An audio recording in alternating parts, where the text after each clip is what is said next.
ரஷ்யாவுக்கும் உக்ரைனுக்கும் இடையிலான போர்ல உக்ரைன் அரசாங்கம் என்னதான் முதல்ல ஓரளவுக்கு தாக்கு பிடிச்சாலுமே கூட இப்ப போக போக தொடர் தோல்விகளை சந்திக்க ஆரம்பிச்சிருக்காங்க.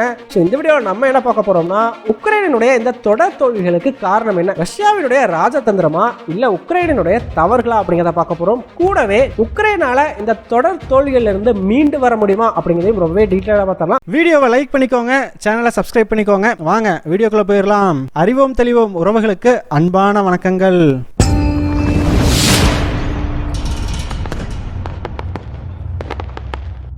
முதல் விஷயமா, உக்ரைனுக்கும் ரஷ்யாவுக்கும் இடையிலான போர்ல உக்ரைன் அரசாங்கம் தொடர் வீழ்ச்சிகளை சந்திக்க ஆரம்பிச்சிருக்கிறாங்க. முதல்ல பாத்தீங்கன்னா கார்கிவ்ல பின்னடைவை சந்திச்சாங்க. இப்போ சேசிவியார் பகுதியிலும் உக்ரைன் அரசாங்கம் பின்வாங்க ஆரம்பிச்சிருக்குது. ஸோ எப்போ உக்ரைன் கவுண்டர் அஃபென்சிவ்ல ஒரு தோல்வியை சந்திச்சாங்களோ அப்பையிலேருந்தே பார்த்தீங்கன்னா உக்ரைனோட வீழ்ச்சி அப்படிங்கிறது கொஞ்சம் கொஞ்சமாக ஸ்டார்ட் ஆயிடுச்சு அப்படின்னே சொல்லலாம். ஸோ இதை பார்க்குற நம்ம எல்லாத்துக்குமே ஒரே ஒரு கேள்வி தான் மனசில் வரும். உக்ரைனுடைய இந்த வீழ்ச்சிக்கு காரணம் என்ன, எதனால் ரஷ்யா கூட சுத்தமாகவே தாக்கு பிடிக்க முடியாமல் திடீர்னு இவ்வளவு பின்னடைவை சந்திக்கிறாங்க அப்படிங்கிறது தான். என்னதான் உக்ரைனுடைய வீழ்ச்சிக்கு ரஷ்யாவினுடைய ராஜதந்திரம் ஒரு பக்கம் காரணமாக சொல்லப்பட்டாலுமே கூட உக்ரைன் செய்த பெரிய பெரிய தவறுகளும் உக்ரைனுடைய இன்றைய நிலைக்கு காரணம் அப்படிங்கிறத மறுக்கவே முடியாது. ஸோ அந்த வகையில் பார்த்தீங்கன்னா உக்ரைன் அரசாங்கம் செஞ்ச முதல் மிகப்பெரிய தவறு என்ன அப்படின்னா, டிஃபென்ஸ் லைன் அப்படிங்கிறத உருவாக்காமல் விட்டது தான். ஸோ நம்ம எல்லாருக்குமே 2023ஆம் ஆண்டு உக்ரைன் அரசாங்கம் ஒரு கவுண்டர் அஃபென்சிவ் அப்படிங்கிற பேரில் ஒன்று நடத்துனது நல்லாவே தெரியும். கிட்டத்தட்ட ஒரு 6 to 8 மாதம் வரைக்கும் நடத்தியிருப்பாங்க அப்படின்னு நினைக்கிறேன். ஸோ இந்த கவுண்டர் அஃபென்சிவ்ல உக்ரைனோட பிளான் என்ன அப்படின்னா, ரஷ்யாவை எப்படியாச்சும் பின்னாடி தள்ளிட்டு அப்புறம் ஒரு டிஃபென்ஸ் லைனை அந்த எந்த அளவுக்கு முன்னாடி போகிறாங்களோ அதுக்கேற்ற மாதிரி செட் பண்ணிக்கலாம் அப்படிங்கிறத ஒரு பிளானை வச்சு தான் ஸ்டார்ட் பண்ணியிருந்தாங்க. ஆனால் ரஷ்ய அரசாங்கம் என்ன பண்ணிட்டாங்கன்னா, அவங்களோட இந்த ஃப்ரண்ட் லைன் அப்படிங்கிறத உக்ரைன் முழுக்க விரிந்து பறந்துருக்கிற மாதிரி ரொம்ப நீளமாக அமைச்சிட்டாங்க. இதனால் பார்த்தீங்கன்னா உக்ரைன் அரசாங்கம் அவங்க கிட்ட இருக்கிற ரிசோர்ஸஸை பூரா ஃப்ரண்ட் லைனில் பல இடங்களுக்கும் பயன்படுத்த வேண்டிய தேவைக்கு தள்ளப்பட்டாங்க. ஸோ ஒரு இடத்த மட்டும் ஃபோக்கஸ் பண்ணி அட்டாக் பண்ணியிருந்தாங்க அப்படின்னா ரஷ்யாவோட டிஃபென்ஸை உடச்சிருக்கிறதுக்கு ஒரு சான்ஸ் உண்டு. ஸோ ரஷ்யா பார்த்தீங்கன்னா ரொம்ப ஸ்ட்ராங்கான ஒரு டிஃபென்ஸ் அப்படிங்கிறத ஃப்ரண்ட் லைனில் உருவாக்கியிருந்தாங்க. ஆனால் உக்ரைன் அரசாங்கம் இந்த மாதிரி பல இடங்கள்லையும் அவங்க ரிசோர்ஸஸை ஸ்பிளிட் பண்ணி யூஸ் பண்ண காரணத்தினால அவங்களால ரஷ்யாவோட ஃப்ரண்ட் லைனே உடக்க முடியல. இதன் விளைவா உக்ரைனோட கவுண்டர் அஃபென்சிவ் தோல்வியை நோக்கி நகர ஆரம்பிச்சது. ஆனால் ஒரு கட்டத்தில் பார்த்தீங்கன்னா ஒரு நவம்பர் டிசம்பர் மாதம் கிட்ட நெருங்கும் பொழுது கிட்டத்தட்ட எல்லாருக்குமே உக்ரைனோட கவுண்டர் அஃபென்சிவ் தோற்க போகுது அப்படிங்கிறது தெளிவாகவே தெரிஞ்சிருச்சு. சரி, ஓகே, நம்மளால ரஷ்யாவை பின்னாடி தள்ள முடியல அப்படின்னாலும் பரவாயில்ல, இருக்கிற இடத்த பாதுகாக்கலாம் அப்படின்னு சொல்லி உக்ரைன் அரசாங்கம் டிஃபென்ஸ் லைன் அப்படிங்கிறத அப்பயே தயார் பண்ணியிருக்கணும். காரணம், உக்ரைனுக்கு நல்லாவே தெரியும் இல்லையா எவ்வளோ நாளைக்கு அவங்களால ஒரு அஃபென்சிவை நடத்த முடியும் அப்படின்னு சொல்லி. ஸோ இதுக்கு மேலே நடத்த முடியாதுன்னு தெரிஞ்சால் டிஃபென்ஸ் லைனை உருவாக்கிட்டு போயிருந்துருக்கணும். அப்போ தான் அடுத்தது ரஷ்யா உள்ளே வரும்பொழுது உக்ரைனுக்குள்ளே நுழையிறதுக்கு ரஷ்யாவுக்கு கடினமாக இருந்திருக்கும். ஆனால் இந்த டிஃபென்ஸ் லைன் அப்படிங்கிறத உக்ரைன் அரசாங்கம் உருவாக்காமையே விட்டுட்டாங்க. ஸோ இதனால தான் இப்போ கார்கிவ் மற்றும் சேசிவியார் பகுதியில் இருக்கக்கூடிய உக்ரைனோட கமாண்டர்ஸ்லாம் என்ன சொல்கிறாங்க அப்படின்னா, உக்ரைன் அரசாங்கம் எங்களுக்கு மிகப்பெரிய அநீதி இழைச்சிட்டதா அவங்க உக்ரைன் மேலே குற்றச்சாட்டு வைக்கிறாங்க. காரணம் என்ன அப்படின்னு பார்த்தீங்கன்னா, ஸோ கார்கிவ் சேசிவியார் மாதிரியான பகுதிகளை பாதுகாக்கணும், ஆனால் அங்கே எந்த ஒரு டிஃபென்ஸ் லைனுமே இல்லை. ஸோ இப்போ ஒரு நாடு கவுண்டர் அஃபென்சிவை முடிக்க போகிறாங்க அப்படின்னா அதை முடிக்கிறதுக்கு 6 மாதத்துக்கு முன்னாடியே அவங்க டிஃபென்ஸ் லைன்ஸ் அப்படிங்கிறத உருவாக்க ஆரம்பிச்சிருவாங்க. ஆனால் உக்ரைன் பார்த்தீங்கன்னா எந்த ஒரு டிஃபென்ஸ் லைனையுமே உருவாக்கல. கடைசி வரைக்கும் இந்த அஃபென்சிவ்லேயே குறியாக இருந்திருக்கிறாங்க. டிஃபென்ஸை கம்ப்ளீட்டாக கோட்டை விட்டாங்க. ரஷ்யா 6 மாதத்துக்கு முன்னாடியே அந்த டிஃபென்ஸ் லைனுங்கிறத பக்காவாக பிளான் பண்ணி உருவாக்குறதுனால தான் அவ்வளோ ஸ்ட்ராங்கான டிஃபென்ஸ் லைனை அவங்களால உருவாக்க முடிஞ்சது. ஆனால் உக்ரைன் அரசாங்கம் வெறும் 3 மாதம் தான் இந்த டிஃபென்ஸ் லைன் அப்படிங்கிறத உருவாக்குறதுக்கு டைம் ஒதுக்கி இருந்திருக்கிறாங்க. ஸோ இதனால் பார்த்தீங்கன்னா பல இடங்கள்லையும் ஃபஸ்ட்டு டிஃபென்ஸ் லைன் கூட இல்லையா. ஸோ இந்த டிஃபென்ஸ் லைனை பொறுத்த வரைக்கும் 2 லைன் ரொம்பவே முக்கியங்க. 3 சொல்லுவாங்க, ஆனால் 2 முக்கியம். ஒன்று கன்னிவெடிகள். ஸோ இந்த கன்னிவெடிகளை ஃப்ளாட்டான ஓப்பனான சர்ஃபேஸில் வீரர்கள் ஒளிச்சுக்கிறதுக்கு எந்த ஒரு இடமுமே இல்லாத மாதிரியான இடத்துல புதைச்சி வைக்கணும். ஸோ தட் எதிரி நாட்டு படைகள் அந்த கன்னிவெடியை எடுக்கணும்னு நினச்சாலும் உயிரிழப்பாங்க, இல்லை அதை தாண்டி வரணும் அப்படின்னு நினச்சாலும் உயிரிழப்பாங்க. ஸோ இந்த கன்னிவெடிகளை தாண்டி வரும்பொழுதே பல பாதிப்புகள் அப்படிங்கிறது எதிரி நாட்டு படைகளுக்கு ஏற்படும். ஸோ இதுதான் ரொம்ப முக்கியமான டிஃபென்ஸ் லைன். அடுத்ததாக பார்த்தீங்கன்னா ட்ரென்ச்சஸ். ஸோ குழி தோண்டி வச்சு அந்த குழிக்குள்ளே இருந்து தான் சண்டையை போட முடியும். ஸோ அந்த குழி கூட கவருக்கு இல்லை அப்படின்னா சண்டை போடுறதே ரொம்ப கஷ்டம். ஆனால் உக்ரைன் அரசாங்கம் என்ன பண்ணியிருக்குதுன்னா, இது 2யுமே ஒழுங்காக பண்ணல. நிறைய இடத்துல கண்ணி வெடியவே புதைச்சி வைக்கலையா. அது மட்டும் இல்லை, இந்த ட்ரென்ச்சஸையும் அரைகுறையாக தோண்டிட்டு பாதையில் விட்டு வச்சுருந்துருக்காங்க. ஸோ இதனால் என்ன இருக்குது, ரஷ்ய படைகள் உள்ளே வரும்பொழுது ரொம்ப சர்வ சாதாரணமாக வந்து வாக்கின் பண்ணி உள்ளே வந்துட்டாங்க அப்படின்னு சொல்கிறாங்க. ஸோ எதிர்ப்புங்கிறதே அவங்களுக்கு இல்லையா, கண்ணிவெடிகளே இல்லை அப்படிங்கும்போது அவங்களுக்கு பயம் இருக்காது இல்லையா, எப்பா இங்கே கண்ணிவெடியில் நம்ம ஜாலியாக உள்ளே போகலாம் அப்படிங்கிற மாதிரி உள்ளே வந்து 3 கிராமங்களை பிடிச்சிருந்துருக்குறாங்க. அது மட்டும் இல்லை, ரஷ்ய படைகள் ஃப்ரண்ட் லைனுக்கு வந்த பிறகு தான் அறகுறையாக இருந்த அந்த மீதி ட்ரென்ச்சையும் முழுசாக தோன்றதுக்கே உக்ரைன் படைகள் ஸ்டார்ட் பண்ணியிருக்கிறாங்க. ஆக்சுவலாக ரஷ்ய படைகள் வர்றதுக்கு முன்னாடியே அந்த ட்ரென்ச் எல்லாம் பக்காவாக ரெடி பண்ணி வச்சு ரஷ்யா கூட சண்டை போட்டுட்டு இருந்திருக்கணும். ஆனால் ரஷ்ய படைகள் வந்த பிறகு தான் பல இடங்களில் ட்ரென்ச்சையே தோண்ட ஆரம்பித்தாங்க அப்படின்னு சொல்கிறாங்க. ஸோ இந்த ட்ரென்ச்சு தோன்றதுக்கு சண்டையில் ஈடுபட்டுக்கிட்டு இருந்த படை வீரர்களையே உக்ரைன் அரசாங்கம் பயன்படுத்த வேண்டிய சூழ்நிலைக்கு தள்ளப்பட்டிருக்கிறாங்க. ஸோ அதனால் பார்த்தீங்கன்னா ஒரு பார்ட் ஆஃப் ஃபோர்ஸ் வந்து ட்ரென்ச்சு தோண்டிக்கிட்டு இருப்பாங்க, மீதி இருக்கக்கூடிய கொஞ்சம் நெஞ்ச படைகளை வச்சு தான் உக்ரைன் சண்டை போட்டாகணும். ஸோ இதனால தான் சர்வசாதாரணமாக அவங்க எல்லாத்தையும் காலி பண்ணிவிட்டு ரஷ்யா வேகமாக முன்னேற ஆரம்பிச்சிருந்துருக்குறாங்க.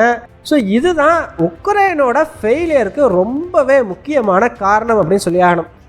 இந்த கொடுமைக்கு நேட்டோவிலிருந்து அமெரிக்கா வரைக்கும் பல நாடுகளை சேர்ந்த மிலிட்ரி கமாண்டர்ஸும் உக்ரைனுக்கு உதவி பண்ணுறதுக்கு தயாராக இருக்கிறாங்க. அப்படி இருந்தும் உக்ரைன் பார்த்தீங்கன்னா இவ்வளோ மோசமாக கோட்டை விட்டுருக்காங்க. சரிப்பா, ஒரு டிஃபென்ஸ் லைனை கூட உக்ரைனால் உருவாக்க முடியாத அளவுக்கு என்ன வந்துருச்சு அப்படின்னு கேட்டிங்கன்னா, இங்கே தான் நம்ம 2வது காரணத்துக்கு வந்தாகணும். ஸோ அது என்ன 2வது காரணம்னு பார்த்தா வேறு என்ன, கரப்ஷன் தான், ஊழல். ஸோ உக்ரைன் ஃபுல்லாகவே பார்த்தீங்கன்னா பல இடங்கள்லையும் ஊழல் தலைவிரிச்சு ஆடிக்கிட்டு இருக்குதுன்னு தான் சொல்லி ஆகணும். ஸோ அங்கே இருக்கக்கூடிய கவர்மெண்ட் அஃபீஷியல்ஸ் எல்லாருமே எப்படி ரஷ்யா கூட ஜெயிக்க முடியாது, அட்லீஸ்ட் எந்த அளவுக்கு பணத்தை கறந்துக்கிட்டு எஸ்கேப் ஆக முடியுமோ உக்ரைன்லேருந்து அந்த அளவுக்கு பணத்தை கறந்துக்கிட்டு எஸ்கேப் ஆகலாம் அப்படிங்கிற ஒரு மென்டாலிட்டியில் செயல்பட ஆரம்பிச்சிருக்கிறாங்க. இதனாலே பார்த்தீங்கன்னா உக்ரைன் இராணுவத்துக்கு இந்த மொபைலைஸ் பண்ணுவாங்க இல்லையா, மக்கள்லேருந்து கன்ஃபார்மாக நீங்கள் வந்து போரில் பங்கெடுத்து தான் ஆகணும் அப்படின்னு சொல்லி ஃபோர்ஸ் பண்ணி கூட்டிகிட்டு வருவாங்க இல்லையா, அப்படி கூட்டிக்கிட்டு வர்றவங்க கூட காசு கொடுத்துட்டு உக்ரைன் அஃபீஷியல்ஸ்க்கு தப்பிச்சு போயிடுறாங்க அப்படின்னு வந்து சொல்லப்படுது. அது மட்டும் இல்லை, இந்த டிஃபென்ஸ் லைனை உருவாக்குறதுக்கெல்லாம் குறிப்பிட்ட அளவுக்கு படை வீரர்களையோ இல்லை சாதாரண மக்களையோ அந்த வேலை செய்கிறவங்களை பயன்படுத்தி அவங்களுக்கு சம்பளம் கொடுத்து இதை வந்து உருவாக்கணும். ஆனால் அவங்களுக்கு ஒழுங்காக சம்பளம் கூட கொடுக்காததுனால தான் இந்த டிஃபென்ஸ் லைனெல்லாம் ஒழுங்காக உருவாக்கலை அப்படிங்கிற ஒரு குற்றச்சாட்டுமே உக்ரைன் மேலே வைக்கப்படுது. கூடவே அமெரிக்கா மாதிரியான நாடுகள்லேருந்து வரக்கூடிய உதவிகளையும் தவறான முறையில் பயன்படுத்தி அதிலிருந்தும் உக்ரைனோட அஃபீஷியல்ஸ் காசு பார்க்குறாங்க அப்படிங்கிற ஒரு குற்றச்சாட்டு முன்வைக்கப்படுது. அது மட்டும் இல்லைங்க, ஸோ நீங்கள் அடிக்கடி கேள்விப்பட்டிருப்பீங்க உக்ரைன் ராணுவ வீரர்களுக்கு அம்யூனிஷன் இல்லை, அது இல்லை, இது இல்லை, அதனால தான் ரஷ்யா கூட எங்களால் பெரிய அளவுக்கு சண்டை போட முடியல அப்படின்னு சொல்லி ஆவுனா ஒரு காரணத்தை முன்வைப்பாங்க. ஸோ உக்ரைன் கிட்ட யோசிச்சு பாருங்க, ஒரு குண்டு கூட வாங்க முடியாதா, அந்த அளவுக்கு வந்து வசதி இல்லை. ஒரு மிசைல் இல்லை அப்படின்னா ஓகேப்பா, மிசைல் இல்லை கொஞ்சம் காஸ்ட்லியான ஐட்டம் வாங்க முடியல போல அப்படிங்கிற மாதிரி நம்ம சொல்லலாம். அமெரிக்கா கிட்ட இருந்து வரல அப்படின்னு கூட நம்ம சொல்லலாம். ஆனால் அம்யூனிஷன்ஸ் கூட இல்லை அப்படின்னு வந்து சில சமயங்களில் உக்ரைன் வந்து சொல்லியிருக்குது. ஸோ இதற்கு காரணமாக என்ன சொல்கிறாங்கன்னா, உக்ரைனோட டிஃபென்ஸ் பட்ஜெட் அப்படிங்கிறது ஒன்று இருக்கும். ஸோ அந்த டிஃபென்ஸ் பட்ஜெட்லேருந்து தான் இந்த அம்யூனிஷன் குண்டுகள் இதெல்லாமே வாங்கப்படும். அப்படி ஒதுக்கப்படுற டிஃபென்ஸ் பட்ஜெட்டையும் டாப் லெவலில் இருக்கிற அஃபீஷியல்ஸே தவறாக பயன்படுத்தி ஒழுங்காக அந்த அம்யூனிஷன்ஸை வாங்காமல் அதில் இருக்கக்கூடிய ஒரு அமௌண்ட்டை ஆட்டையை போடுறதா வந்து ஒரு குற்றச்சாட்டு முன்வைக்கப்படுது. ஸோ இந்த மாதிரி பல வகையிலையும் கரப்ஷன் அப்படிங்கிறது அந்த நாட்டில் ஊறி போயிருக்குது அப்படின்னே சொல்லலாம். ஸோ இதுவும் உக்ரைனுடைய பின்னடைவுக்கு முக்கிய காரணமாக கருதப்படுது. ஃபைனலாக பார்த்தீங்கன்னா, அமெரிக்காவினுடைய உதவி கிடைக்காததும் கூடவே இன்டர்நேஷனல் ஃபோக்கஸை உக்ரைன் இழந்ததும் ஒரு முக்கிய காரணமாக சொல்கிறாங்க. காரணம் என்னன்னா, அமெரிக்கா தான் பார்த்தீங்கன்னா ஆரம்பத்திலிருந்து உக்ரைனுக்கு தேவையான ஆயுத உதவிகள் அப்படிங்கிறத பல பில்லியன் டாலர்ஸ் அளவுக்கு பண்ணிட்டு வர்றாங்க. ஆனால் போன வருடம் அமெரிக்க அரசாங்கம் கிட்டத்தட்ட 61 பில்லியன் டாலர் அளவுக்கான ஆயுத உதவிகளை உக்ரைனுக்கு கொடுக்கறதுக்கு ஒரு ஒப்பந்தத்தை ரெடி பண்ணிட்டாங்க. ஆனால் அந்த ஒப்பந்தத்துக்கு அமெரிக்காவுடைய காங்கிரஸ், அதாவது நம்ம நாட்டோட பார்லிமெண்ட் மாதிரி, அவங்க ஒப்புதல் கொடுக்க மறுத்துட்டாங்க. அதனால பார்த்தீங்கன்னா கடந்த 6 மாசமாவே அந்த 61 பில்லியன் டாலர் மதிப்பிலான ஆயுதங்கள் உக்ரைனை வந்து சேரலை. கடந்த ஏப்ரல் மாதம் தான் அதுக்கு ஒப்புதல் வந்து வழங்கப்பட்டது. ஸோ மே மாதத்துக்கிட்ட தான் அந்த ஆயுதங்கள் உக்ரைனை ரீச் பண்ணியிருக்கும் அப்படின்னு வந்து சொல்லப்படுது. ஸோ இதெல்லாம் இல்லாததுனால, இந்த ஆயுதங்கள் இல்லாததுனால முக்கியமாக ஏர் டிஃபென்ஸுக்கு தேவையான மிசைல்ஸ் உக்ரைன் கிட்ட தீர்ந்து போச்சு.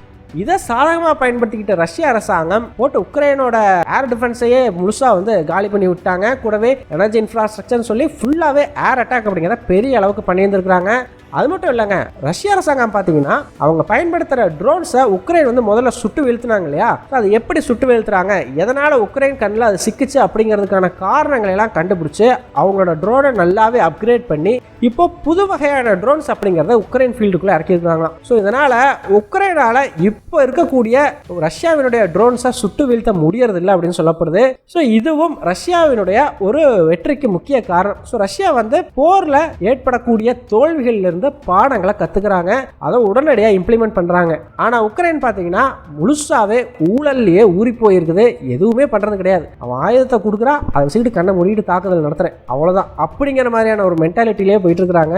அது மட்டும் இல்லைங்க, ஜெலன்ஸ்கிக்கு பார்த்தீங்கன்னா பெரிய அளவுக்கு இன்டர்நேஷனல் ஃபோக்கஸ் இருந்தது. எங்கே திரும்பினாலும் இங்கே திரும்பினாலும் கேமரா தான், இங்கே திரும்பினாலும் கேமரா தான், எல்லா பக்கம் ஹாய் காமிச்சிட்டு ஜாலியாக சுற்றிட்டு இருந்தா அப்படி. ஆனால் இஸ்ரேல் போர் ஆரம்பிச்சதுக்கப்புறம் அந்த ஃபோக்கஸ் அப்படிங்கிறத உக்ரைன் இழந்துட்டாங்க. ஸோ அதனால் பார்த்தீங்கன்னா பல நாடுகளும் உக்ரைனுக்கு கொடுத்துக்கிட்டு இருந்த உதவிகளை கொஞ்சம் கொஞ்சமாக குறைச்சிட்டாங்க. ஸோ இதுவும் உக்ரைனுடைய ஒரு வீழ்ச்சிக்கு காரணமாக கருதப்படுது. ஸோ உக்ரைன் அரசாங்கம் அவர்களுடைய தவறுகள் இருந்து பாடம் கற்றுக்கவே இல்லை, அதனால் இந்த வீழ்ச்சியை அவங்க சந்திக்க வேண்டிய சூழ்நிலைக்கு தள்ளப்பட்டிருக்கிறாங்க. கடைசியா நீங்கள் என்ன நினைக்கிறீங்க? உக்ரைன் அரசாங்கத்தினால ரஷ்யா கிட்ட அவங்க இழந்த பகுதிகளை திரும்ப மீட்க முடியுமா முடியாதா? உங்களுடைய கருத்துக்கள் என்ன அப்படிங்கிறத மறக்காம கமெண்ட்ஸில் சொல்லுங்கள். எங்கள் டெலிகிராம் சேனல் லிங்க் டிஸ்கிரிப்ஷனில் கொடுக்குறோம், இன்ட்ரெஸ்ட் இருக்கிறவங்க ஜாயின் பண்ணிக்கோங்க. ரொம்ப முக்கியமான செய்திகள் அதில் பகிரப்படும்.